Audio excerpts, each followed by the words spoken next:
Donc, bonjour à tous. Cet article, donc, intitulé L'art et la gouvernance au partage,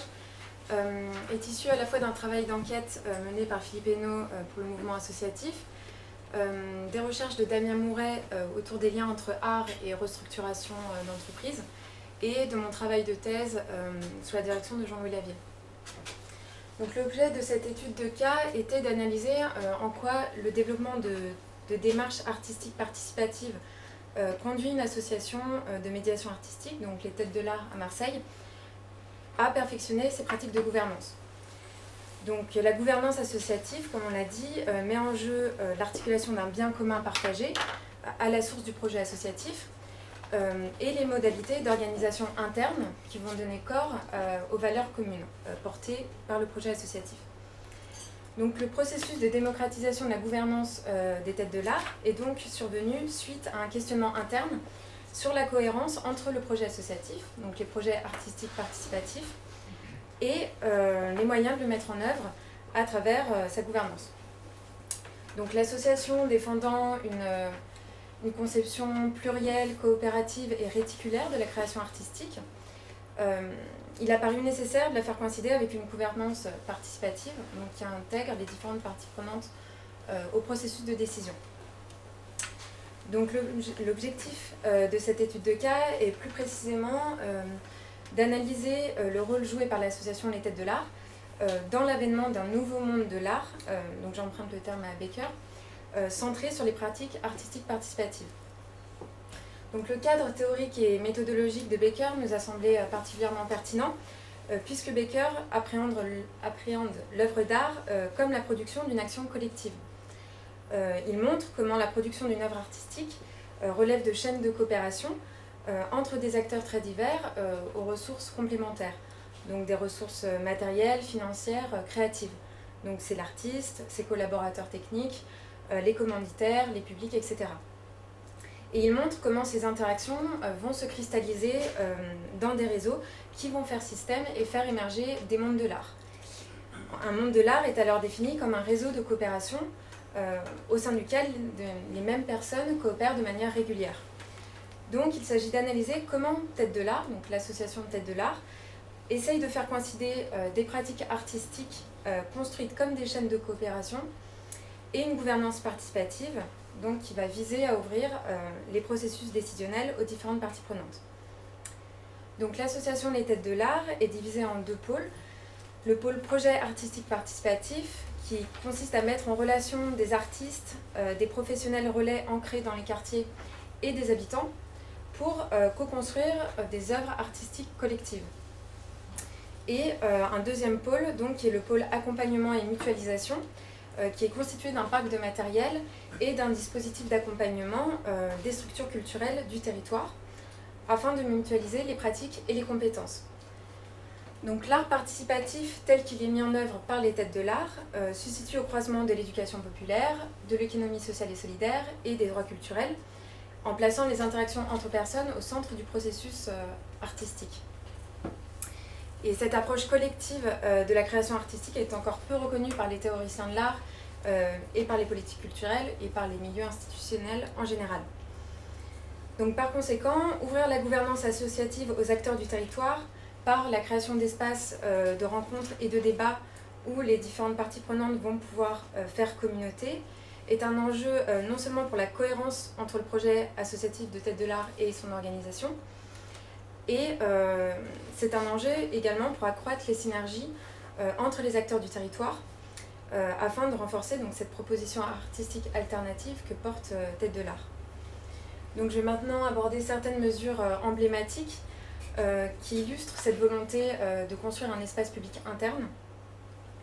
comme lieu de co-construction de l'offre et de la demande. Donc cette ouverture de la gouvernance de Têtes de l'Art se manifeste en premier lieu par une refonte statutaire en 2013 qui voit le passage d'un conseil d'administration de complaisance, entre guillemets, à un conseil d'administration de compétences, formé de 8 bénévoles et qui va permettre l'émergence d'un contre-pouvoir au directeur fondateur, donc Sam Kebizi, qui avait alors largement personnifié l'association depuis sa naissance. Cette démocratisation se manifeste en second lieu par l'amélioration de la participation des adhérents au fonctionnement de l'association, notamment par la création d'un comité des artistes. Donc ce comité artistique de 12 membres représentatifs des artistes adhérents de Têtes de l'Art a été pensé comme une force de proposition et de représentation auprès du conseil d'administration et des professionnels. Donc les Têtes de l'Art comptaient en 2014 129 artistes et structures adhérentes. Cependant, certains permanents et le directeur même de Têtes de l'Art pointent les progrès à effectuer en termes de participation, notamment en ce qui concerne le pôle accompagnement et mutualisation, dont le but est de programmer des temps collectifs de formation, de débat et d'échange de pratiques donc auprès des structures accompagnées. Si ce pôle relève dès le début de nos relations de service, il est né d'une demande des structures du territoire marseillais et répondait à des besoins clairement formulés par ces structures. Il tend aujourd'hui à s'enfermer dans une relation, dans une action unilatérale où les structures accompagnées par Têtes de l'Art ne participent plus du tout à la construction du dispositif d'accompagnement. Donc, afin de réinjecter une dynamique participative, plusieurs enquêtes ont été menées auprès des structures adhérentes afin de récolter les différentes propositions de perfectionnement du dispositif dans le but de les valider collectivement et de mettre en place des expérimentations en 2016. Donc les processus d'enquête ont été pilotés par les permanents de Têtes de l'Art, mais cela n'a pas induit de relations asymétriques puisque les professionnels ne se positionnaient pas dans une position d'expertise professionnelle et ont tenté d'ouvrir un espace de débat. Et les différentes structures ont eu la même légitimité pour être des forces de proposition pour perfectionner le dispositif. Elles ont ainsi participé à l'identification des problèmes, à la production du diagnostic, à la proposition de solutions et enfin à la prise de décision. Donc cette autoréflexivité régulière de l'association de Têtes de l'Art et cette démarche d'auto-évaluation lui permet d'identifier les contradictions entre le projet associatif et son organisation et lui permet d'impulser un questionnement collectif afin d'associer davantage les différentes parties prenantes aux prises de décision. Cependant, on peut noter que l'association oscille encore entre une pratique de co-construction avec les bénéficiaires et les adhérents et une relation de service qui s'appuie de temps en temps sur des pratiques de consultation. Donc il y a encore cette tension qui est présente. Les points forts du travail de démocratisation résident surtout dans la transparence, la transversalité et le niveau d'autonomie dont jouissent les permanents, puisque dans la gestion des projets dont ils ont la charge. De même, la création d'espaces d'échange et de formation, de qualification mutuelle entre professionnels au sein de l'association permettent un partage de l'information et des compétences et une co-responsabilisation qui est importante. Ce professionnalisme technique de l'équipe salariée n'est cependant contrebalancé par aucune dynamique bénévole forte, puisque, excepté les bénévoles dirigeants du conseil d'administration et les 6 volontaires du service civique,